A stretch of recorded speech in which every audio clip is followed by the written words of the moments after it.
Hi, I'm Nick Piles reporting live from IFA 2017 in beautiful Las Vegas. Here at 1851, it's our job to deliver you great stories about entrepreneurs, about innovators, about those that are making a difference within the franchise community. Today, we got to sit down with some of those great leaders. Here's one of those great stories. Hi everyone, this is Megan. I'm here with Lindsey from Sport Clips. We're here at the International Franchise Association's annual convention in Las Vegas. Pete, how are you enjoying Las Vegas so far? I'm having a good time. Las Vegas is always a unique place to come and visit, and we enjoy it for finite periods of time. Unique is one way to put it. Yeah. Have you seen any interesting shows or done anything since you've been here? No, we just kind of came in and then jumped right in.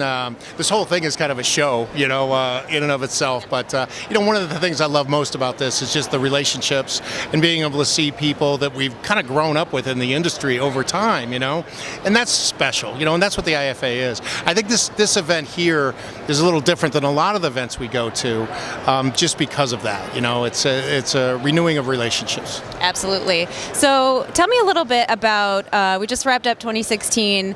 I know it was a big year for Sport Clips in a lot of ways. Can you tell me a little bit about some of the major milestones that you guys have celebrated last year?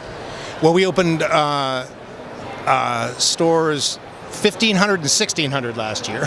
So it was good for two milestones there. We met our goals in development, but we're selling in such a limited area now. Really, the Northeast, Michigan, and the West.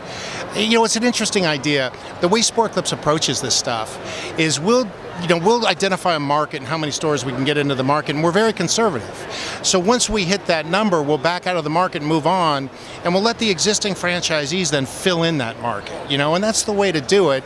Then you stay out of, cannibalization issues or dense packing, and they're making the local decisions at the local level, and we're very, very comfortable with that strategy. It's served us well. That's great. I think for me personally, 2016, and writing about Sport Clips often, one of the things that has stood out to me was getting to interview a lot of the area developers and franchisees and learning the impacts that they were having on the community. I remember interviewing Jeremy from Louisiana, who had a location in right outside of Baton Rouge, and the town was flooded from the heavy raining. I think they had flood, right? Yeah. Absolutely, yeah.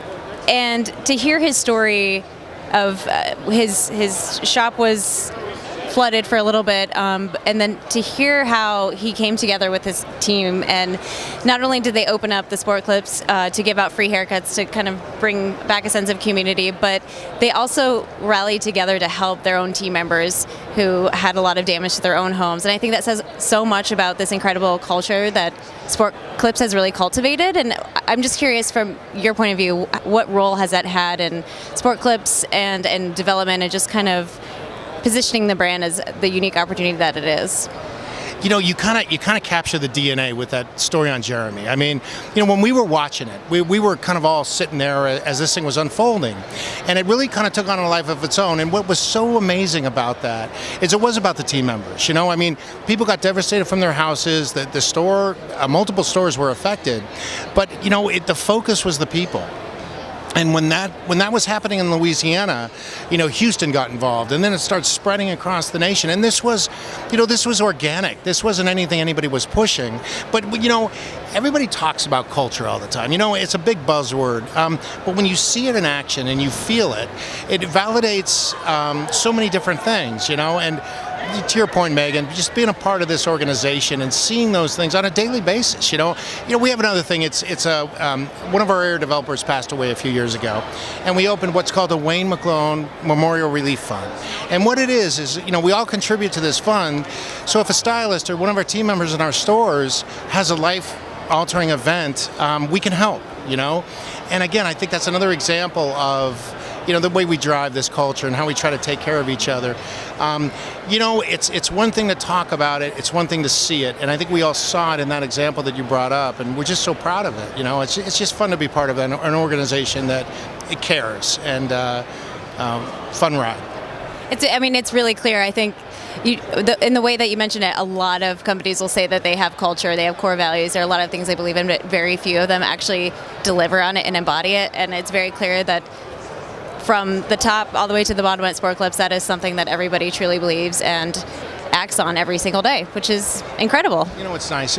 I work with Gordon Logan, our founder and CEO, right? And I'm in the same building with him.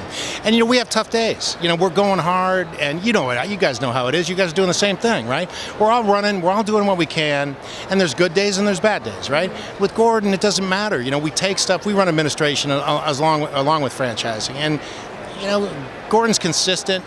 He'll always give a fair answer, and when you're working in an environment like that, it is consistent, and it does, to your point, it comes from the top. And when you have that kind of example on the top, it's going to permeate, and it does. It's just fun to be a part of. And speaking of Gordon, I think that segues into the next fact that he was recently awarded the Entrepreneur of the Year.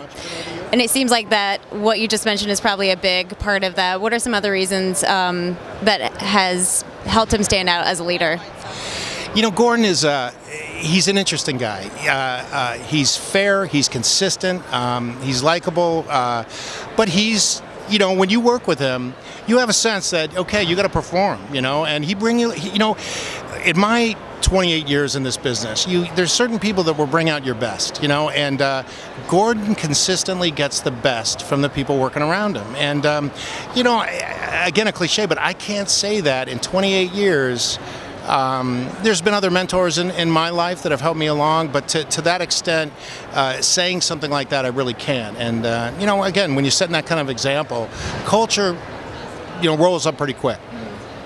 And I know in speaking with him too, he's this incredibly humble, generous, compassionate person.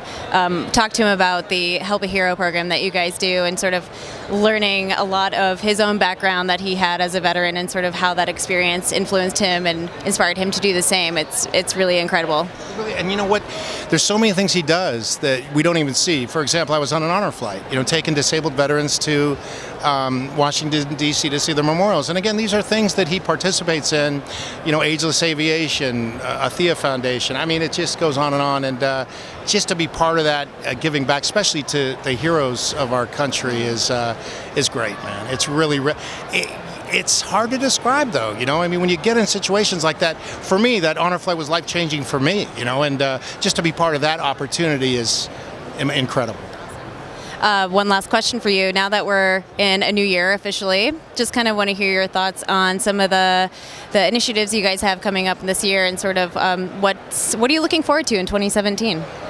I got to tell you, Megan, I've been doing this for a while, and I've got the best team I've ever had working with me, and again, it sounds so cliche-ish, but when you're not working on a great team, it could be a little painful, So I've got this great team that is fully engaged in everything we're trying to do together, and just to be a part of that and watch these folks get better every day, really that's what gives me my energy.